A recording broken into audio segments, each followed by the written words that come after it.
Good morning, East Bay. What is happening in Alameda, Contra Costa, and Solano counties? Learn about what's happening in our communities, an in-depth conversation so you know what's going on. We're talking to government, economic, political, nonprofit, and business leaders here in the greater East Bay.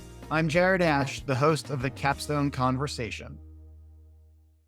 Hey, welcome to today's episode of the Capstone Conversation. I'm your host, Jared Asch. Today, we are going to dive into water with Ernie Avila. Ernie is the chair of the Contra Costa Water District and an expert in all things water across the state of California. So, Ernie, can you tell us a little bit more about yourself and your background? Thanks, Jared. Yeah, I'd be happy to. I'm a licensed civil engineer in California with about 40 years of water experience. I have spent probably half of my career in public service, being a former general manager for a water utility. I've been the director of engineering at Contra Costa Water District. Also have a private civil engineering and environmental services consulting business with my wife. I've been at it now for, again, our business has been around for about now 22 years, incredibly enough, as a small business. Very happy about that. Two great sons who've been learning a lot from mom and dad, and they've been great in terms of their commitment to the environment. And I've been in the political world now, working at CCWD for about 8 years now. It's on my 8th year, and was a former planning commissioner for the city of Concord and on the design review board, and also worked as a transportation commissioner for the city of Walnut Creek way back when. So Oh, love wait, serving the I public. am currently the chair of the Walnut Creek Transportation Commission. How about, look at that. You know, and I'm also chair of the CCTA Citizens Advisory Committee. So we have similar backgrounds. How about that? That's great. Uh, That's who I am. awesome. Well, thanks for your service to our community and everything else. And I like the background both in public service and government, but also the background as a civil engineer and as staff at a water district. It really lends to your expertise here. So the tell us about the state of water in California. People's mind is constant drought. Where is the future going? Big rain last year. Are we in for these swings with climate change? Give us just your take on an overview. So we've got a tremendous amount of challenges ahead of us. Probably the key issue that we all worry about and we think about is water supply reliability.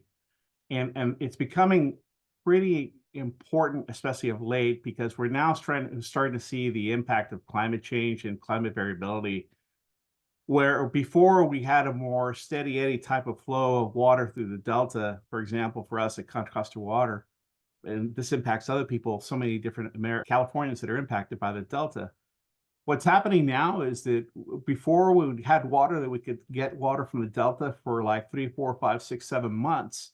Now what happens is our window for getting that water for our customers now is in about 3-month periods, because it's very flashy. Instead of water flowing at good quality for a more regular basis, now when the water quality comes, it comes intensely, for a shorter period of time. And so we've now had to adjust to an environment where now we've got to capture that water as fast as we can when it becomes available. You have those issues at the Contra Costa Water District level that are out there happening, but then you also have the demands for so many different customers in California, in Northern Southern California.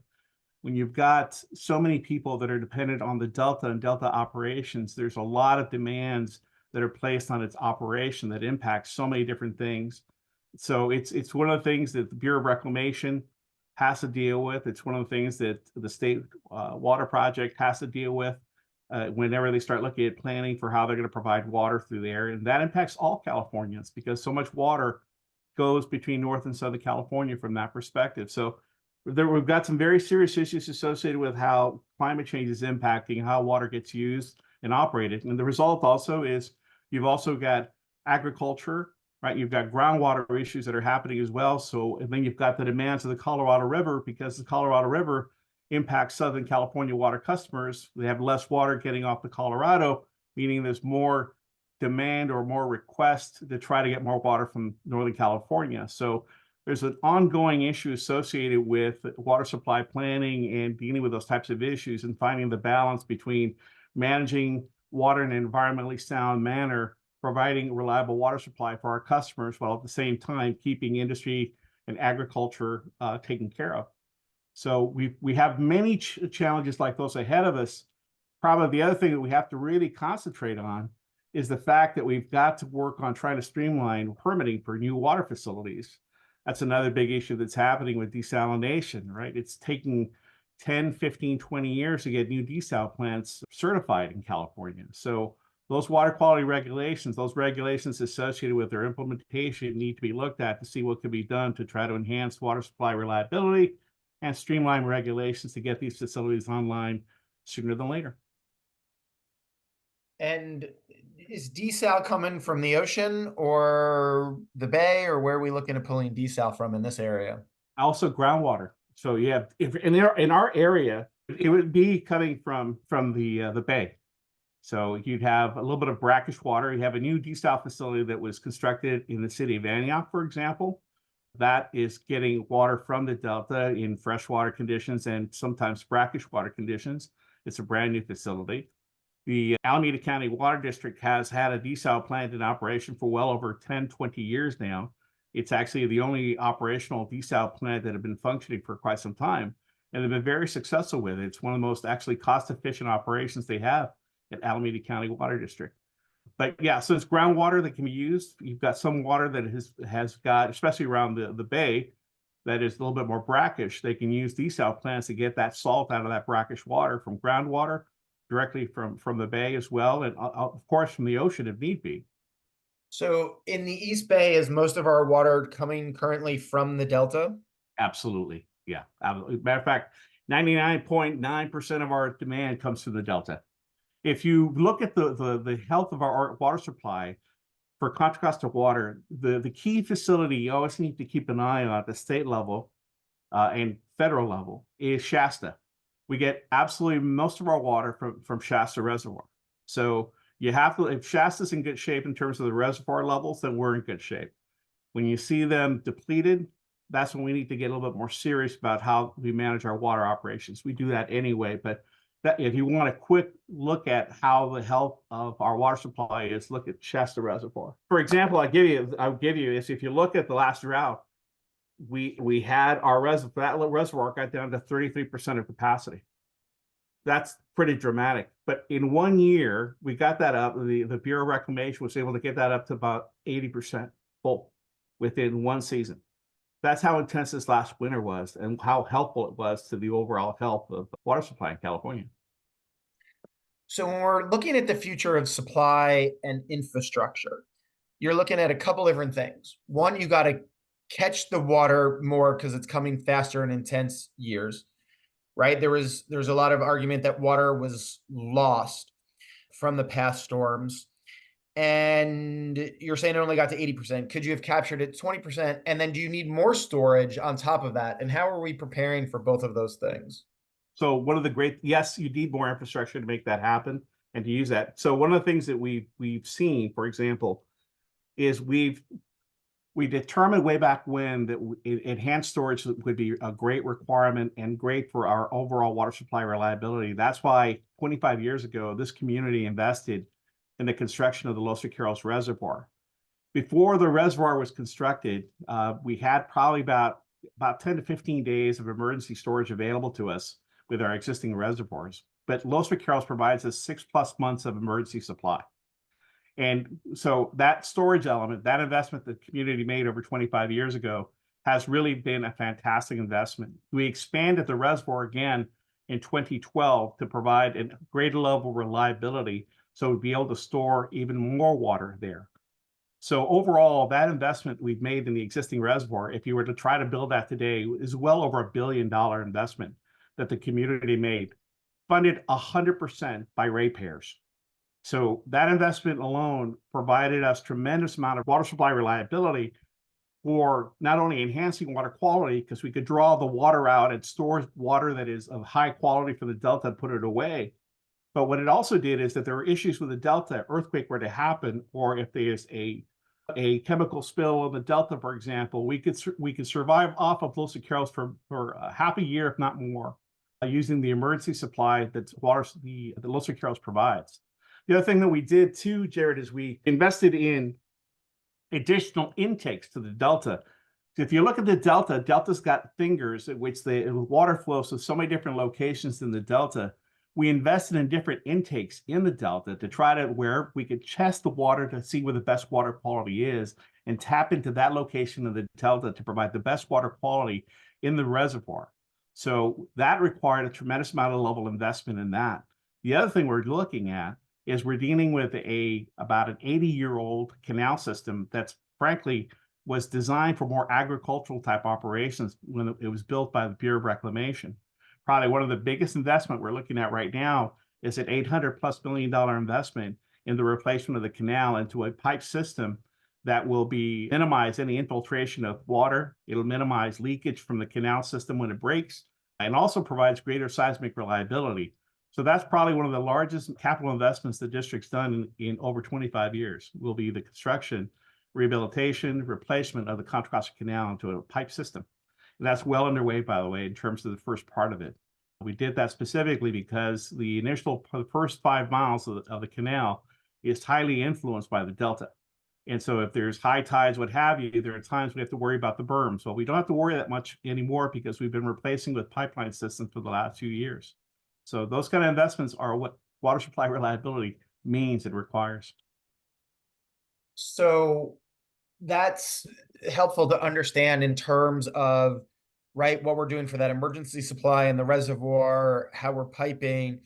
What are we doing to capture more rain? Because most of our water is coming from the sources prior to that, through the delta, right? Through the snowpack, through Shasta, down to us. How is the water district working with the state and other regional agencies? Because you guys aren't the only ones that tap into the delta.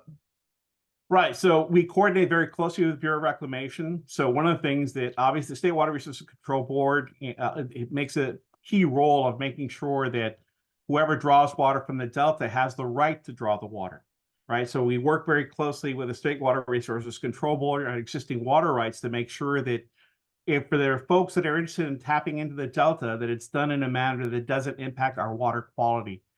That's part of, we have a group that specializes and checks to see what all the new applications are for drawing water from the delta to make sure that their operation isn't going to be detrimental to our operations and the water quality we currently draw from the delta. As part of the beauty of the California Environmental Quality Act is they have to, whoever wants to do such a thing, take water from the delta, must comply with CEQA to make sure that they have clearly defined the potential impacts associated with drawing water from the delta to other users as well. And so one of the things that we do is we look at all those applications to make sure, and we assess what the potential impact is to our operation using our own model of the delta. And if we believe that we're being impacted, then we do protest, and we're very engaging to make sure we protect water quality for our customers in that way. So you look at it from so many different fronts, Jared, but that's one of the key elements that we do. We're always keeping an eye out for all applications for water being drawn from the delta for that reason. One of the things in terms of climate change of concern is snowpack. First, explain how the snowpack impacts our water supply in the state for the listeners, but then talk about, like, there's a recent headline I was reading that talked about, yes, we've had rain so far in the 23-24 water cycle, but we haven't had a ton of snow, which impacts that process. Talk about that if you can a little bit for everybody. Yeah, so think about one of the things that you think about when the winter comes, for example, you could have a tremendous snowpack, but if there's been minimal moisture as part of the snowpack, what happens here is that the snow melts and then the water goes into the ground that's been dried. If there's not a lot of moisture or rain in the wintertime, when the snow melts, the runoff itself goes into the ground itself, which is thirsty for that water, right? So one of the things you look at during the winter operations isn't just your snowpack. You look to see whether or not there's been good moisture in the lead up to the building up of the snowpack. So if there's good moisture in addition to that, then the ground in front of it where the water will run through is already moist. It says, hey, I don't need that water. I'll let the snow just water progress down to the delta or to these reservoirs because I, the ground, have plenty of water that I've gotten through the rain. And so when we look at winter operations, we look to see how dry has been the ground around it, and then now how big has been the snowpack overall. So those two key elements determine how much runoff we're going to get from the snowpack. So I bring that up, Jared, because a couple of years ago we had a decent snowpack, but not a lot of rain. And the result is when there's not a lot of water in the ground, the snow goes down, the ground absorbs the water, and runoff is minimized. We don't get a lot of water in those reservoirs. So that's how water flows. When you look at the water operations, you have to look at snowpack and good moisture levels in the ground that will be transporting that water down to the delta. That's how it basically functions. So when that system breaks down because it's too hot and it doesn't form into snow, it forms into rain, or I think a couple of years ago, I remember we had like an April where it was 90 plus degrees earlier than usual. And the snow, they said, melted, is the equivalent of like 1 million homes of water supply melted within a week. And we couldn't capture that. Yeah. Talk about that a little bit if you can. Yeah. So you had a situation where because there was the moisture, there was not a lot of water in the ground, right? When it melted, the ground absorbed that water, and that's what really happened more than anything else. So the other thing that happens when the snow melts very quickly, right? Remember I talked, Jared, about the fact that now the good water passes over, instead of like 3 or 4 months, it's in over 1 or 2 months. That's what happens, right? A high level of temperature on a snowpack means that it melts very rapidly. Let's say the ground has enough water, then all of a sudden the snow melts at a higher rate. You've got a great flush of water that goes to the delta over a short period of time. So instead of it melting over a few months, a couple months, 3 months, 4 months, it's now over 1 or 2 months. That means that you've only got a 1 to 2 month window to capture that water. And if you don't have enough pumps in the delta to draw the water out, you're not able to take that water out because you just don't have the capacity for it to draw the water out. The water just passes through. And then when we normally would have another 2 months to get that water, it's not there because now the water quality has degraded because our flush of water, the snow has melted quickly enough. And now the flush of water that we banked on happened so quickly that now during that 3 or 4 month period, the last month or two is water quality that's too salty. And we don't want to put salty water in our delta into our reservoirs. We always are very careful monitoring the water conditions before we put water in the reservoir. This is the reason why, Jared, it takes months and months and months to change the water quality once you have it stored. So when you want to put water in a storage reservoir, you want the highest quality of water because it won't turn over, right? To change the salinity levels in a reservoir takes months and months of operations to change how that water is. So you want to get sweet water. You want to get water that is the highest quality in your reservoir, and water that's salty, you don't want that in there because it'll provide salty water in your reservoir, which you don't want to do. So do the agencies that pull water from the delta have enough pumps, or is that the end storage capacity to get that rush in the future? Well, we're always making that kind of investment. Right now for us, we're fine. Contra Costa Water District has enough pump because of our intakes. We have 4 of them in the delta. We have the ability to draw water when we need it. There are problems with other agencies or other entities that may have that issue. We don't have that issue ourselves. Probably the one thing I would tell you is really critically important for us, by the way, Jared, is that we also have screened intakes. Every one of our intakes is screened for fish. Make sure we protect the fish whenever we're in operation. So remember that the biggest issue, right, you have is the state water project, for example, is unscreened in terms of water that's being drawn. So that's a completely different animal, a much greater operation than our operation. We're 5%, 6% of what they draw from the delta overall. But that's the key thing for us. We have a lot of intakes. We've made investments in these intakes. So when the water is there, we're able to draw from it.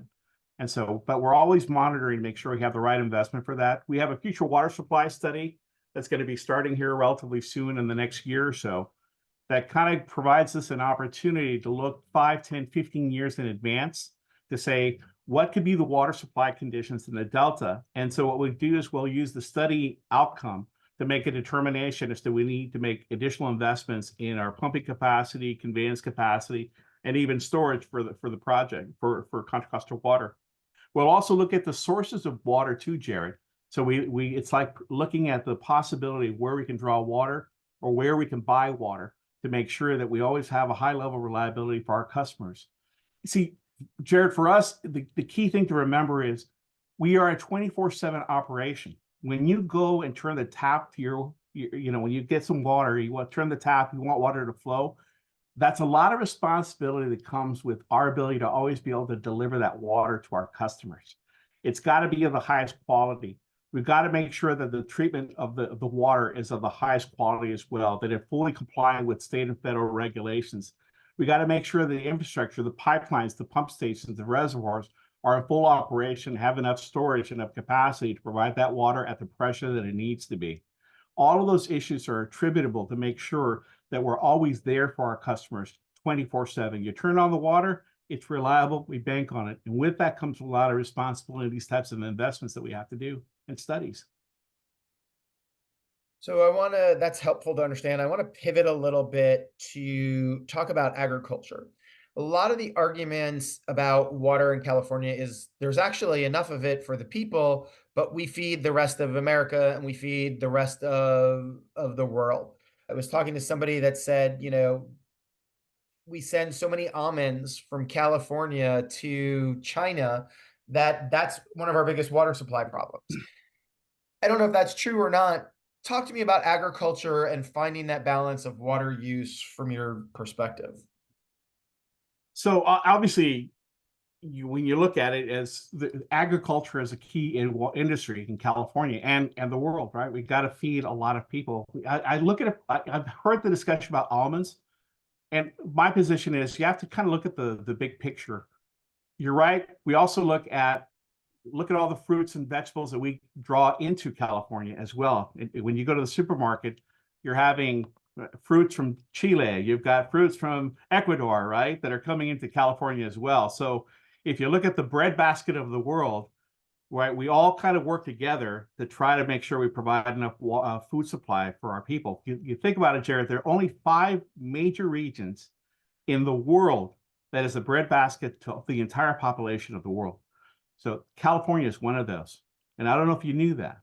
So on average, I believe there's in California, our rivers and streams, the Delta, et cetera, provide over 200 million acre feet a year in water.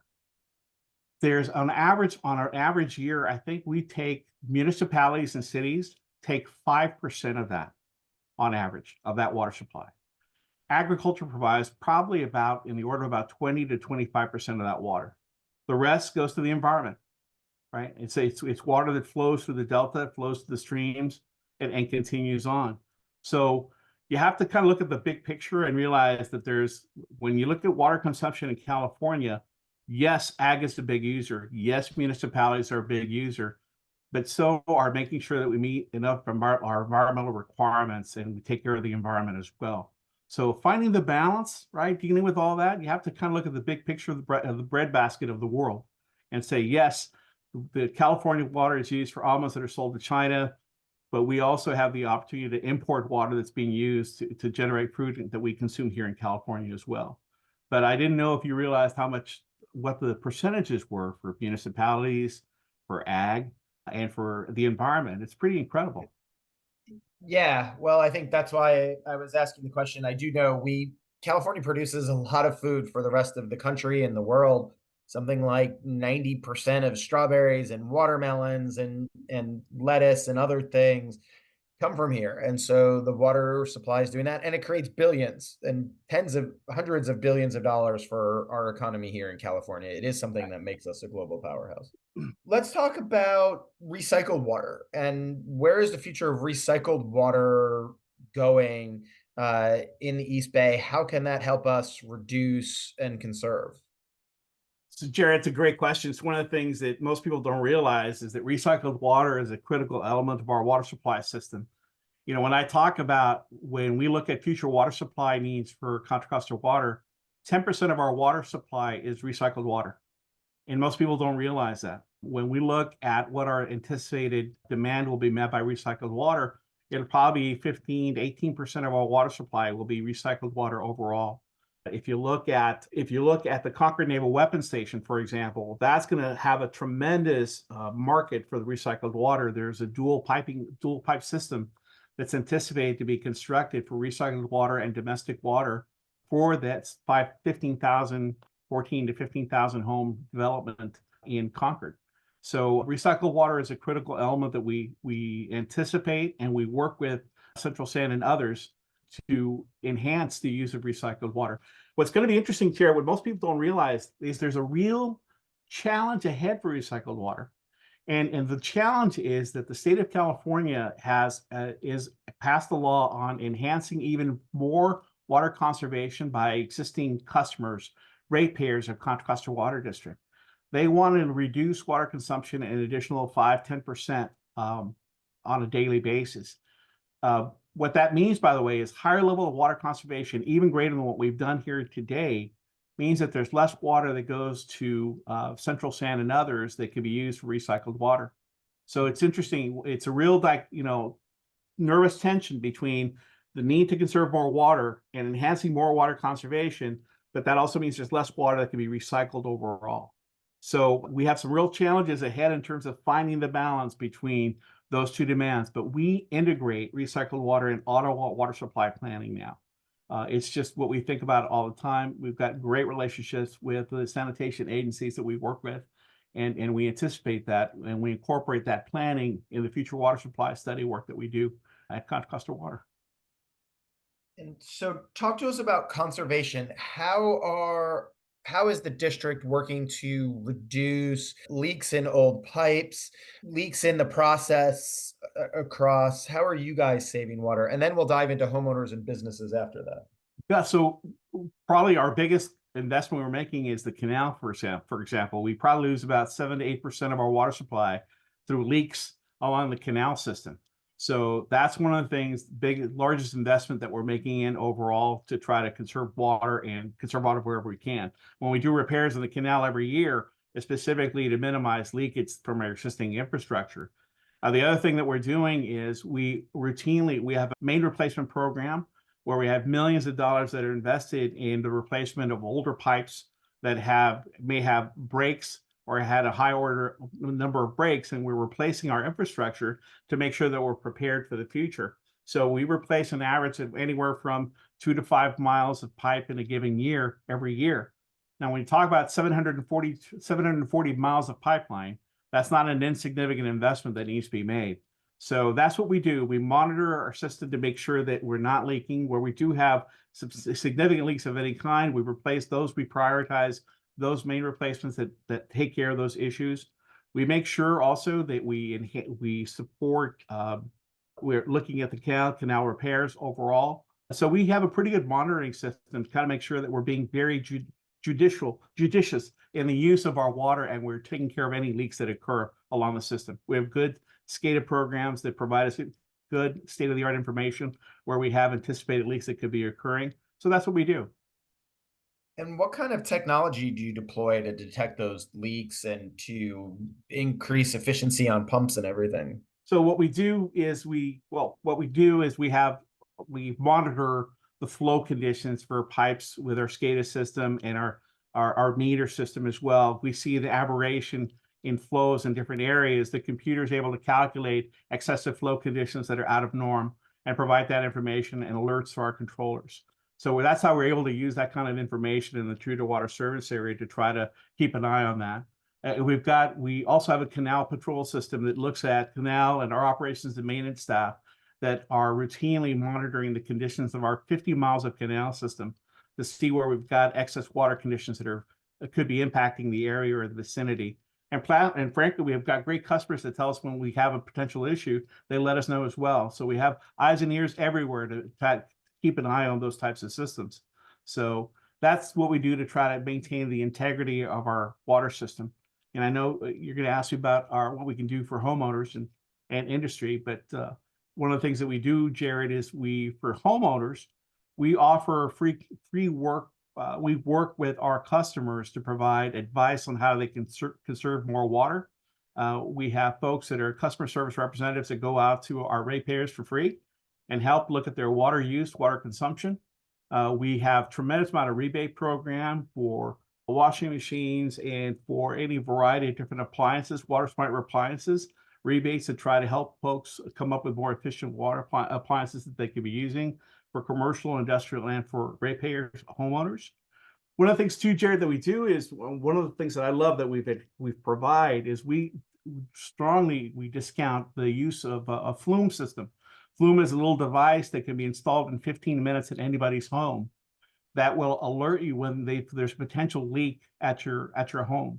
What it does is there's been quite a bit of research that's been conducted in the implement device, this device that has taken the technology of how much water is traditionally used in a home, can be installed using a small just rubber band connecting to your existing meter. Pop the cover up, clean it up.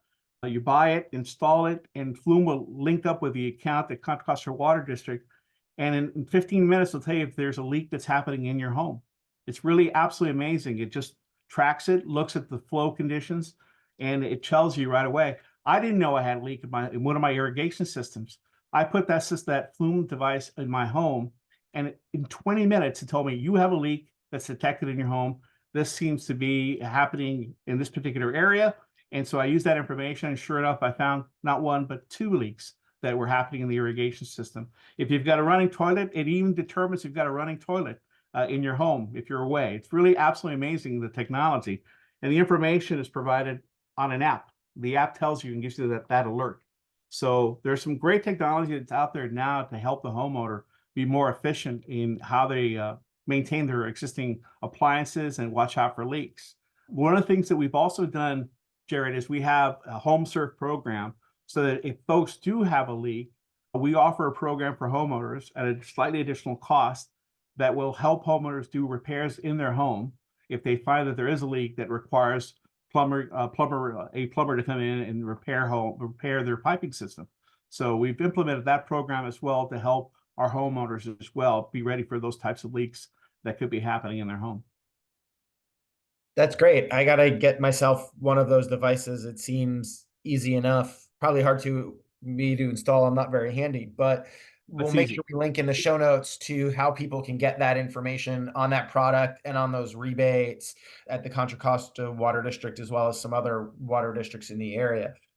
One thing along those lines we're talking about how I can help at my home, but the supermarket shopping center down the street has ornamental grass. The gas station on the corner of Ignacio and Oak Grove and Walnut Creek, where I live, has ornamental grass at a gas station. And they're watering half of Ignacio and half of Oak Grove every time they water it, yet I can't run my sprinklers in a drought. How do we transform those places as individuals, as people in the neighborhood? How does the water districts work with them to make those long-term changes? So, Jared, we look at rebate programs to help them convert their lawn to a drought-tolerant type planting system, right? Well, that's one of the things that we do. Fundamentally, within the state of California, these uses for grass for these different regions, these different types of uses, is probably going away. It's going to get probably very hard to try to get these types of landscaping that's not being used, like in backyards, for example, is probably going to go away overall. But what we have existing uses, the best thing to do is to our rebate programs that we offer are phenomenal to help folks try to convert their existing green, non-usable kind of lawns into something that's more at least drought resistant, drought tolerable overall. So we can work with them on that. The community is great, by the way, of kind of encouraging commercial businesses to do that. Plus, think about it. In the grand scheme of things, they've got to pay a water bill, right? Water costs are going up, right? The more water you're using, the more expenses that you have. It takes away from their profitability as well overall. It's in their best interest to look at this kind of investment, especially if the water district is helping to defray the cost of this kind of investment for them. Plus, the community encourages it, and they really appreciate it when you have folks that do that kind of conversion as well. So, when you go next time you go fill up your gas, make that recommendation suggestion to the owner. Just make that comment, and it'll make a difference. I say that because, Jared, the one thing that this community at Contra Costa Water District has done is tremendous. They were very responsive. We probably have one of the best response rates to droughts, bar none, in California. When the state asked for 15% reduction, we got pretty darn close to 15% reduction. If you look at the overall water consumption of where we were 20 plus years ago, we're using almost 20% less water than we were then. But population has grown, not gone down. So whenever we have asked our community to respond to a drought because of a state emergency or localized drought or even a moderate drought, this community responds. They're very highly educated. We work very hard to educate and get the word out to all of our customers about the importance of conserving water. And this community does a tremendous job. And part of the thing we do about that, by the way, is we work very hard to be prepared for these droughts, and this public education outreach to our customers, very effective. This is a great community that responds very well to water conservation when it's out there, especially during droughts, Jared. That's great to hear. One final question comes to mind. Any legislation that you're aware of? I know you're not a Sacramento lobbyist, you're a water engineer, you work locally, but any big picture items in Sacramento that we should all be aware of locally? Well, the water consumption, the per capita, what I mentioned about water conservation being a way of life, the reduction in water consumption requirements for all customers in California, all of them, is going to have tremendous impact on water agencies. I say that because what most people don't realize is 95 to 96% of the cost of providing water is fixed cost, Jared. So 95, 96 cents of every dollar we get is there to pay for pump stations, pipelines, reservoirs. Only the volume of water, 3%, 5%, only that drives electricity, chemicals, etc. Right? So you have 95, so whether I deliver 1 gallon or we deliver 1 million gallons in a day or 50 million gallons in a day, I still have to make sure that the pipelines can deliver that 1 gallon or 1 million gallons of water. I got to make sure the pump stations are there, the reservoirs are there, the chemicals that I need are there, the laboratory to check on the water is there, the canal system is reliable and is there. So overall, when you've got fixed costs that are there and you've got a demand reduction in, you've got to now conserve more water, I still have to generate enough revenue. We still need to generate enough revenue to make sure we can maintain those facilities. So we're going to conserve more water.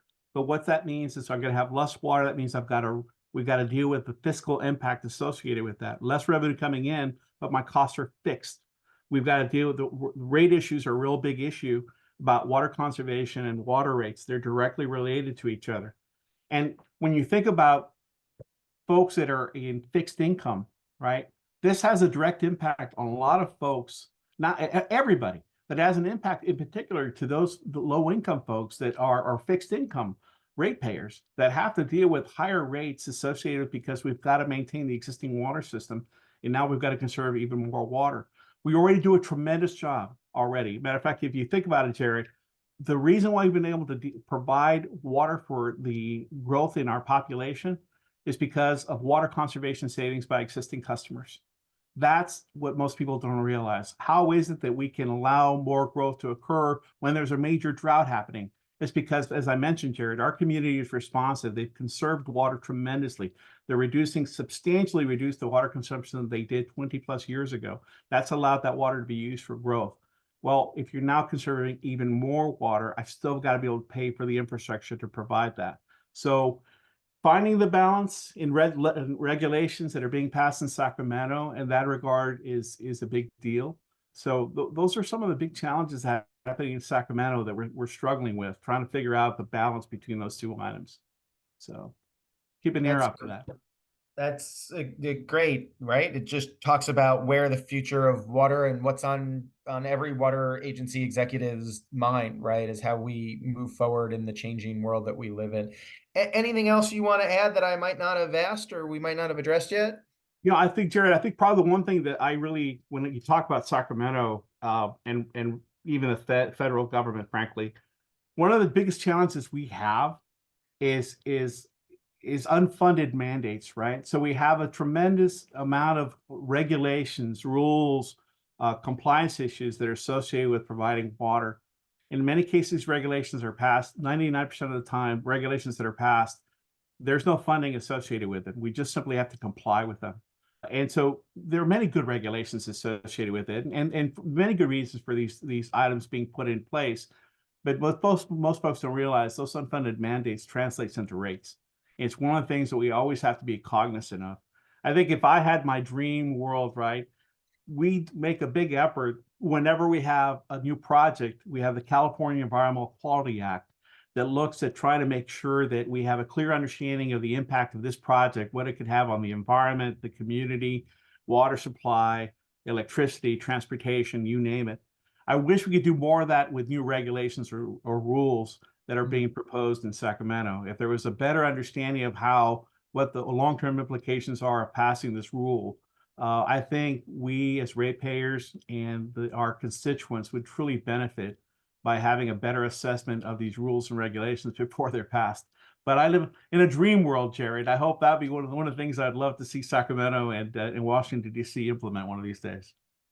I thought when you said a dream world, you were going to say 3 days of rain in July and 3 days in October, and make a big difference to the supply. Yeah, I'd say the one thing that I wanted to say overall, we're big. We work very hard with our community, Jared. We're in classrooms. We work with our kids, right? We spend a lot of time working with our customers on conserving water. We work hard our workforce development, working with implementing DEI programs as well in our organization. We're part of the community. That's how we look at ourselves. And from my perspective, that's always going to continue. It's one of the things that I truly enjoy about being part of this organization is it impacts so many people in so many different ways. And its importance to be reliable and being in operation and be ready for the future is paramount importance to me.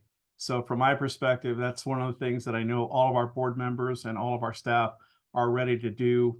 And we love being part of that solution and the future of our customers. Really happy about that. Great, thank you. And we will add to the show notes, as mentioned, those products and the discounts and the rebates, so people can link to them by scrolling down on your podcast app. Ernie Avila, thank you for being here from the Contra Costa Water District. Thank you. Wait, don't leave yet. Hit subscribe. Make sure you get the weekly updates. We have a new episode every Wednesday for stuff happening in the East Bay. In the meantime, follow me on LinkedIn, Jared Asch, or check out our firm where we have a weekly newsletter and blog at Capstone Government Affairs on LinkedIn. Thanks for joining us today on the Capstone Conversation.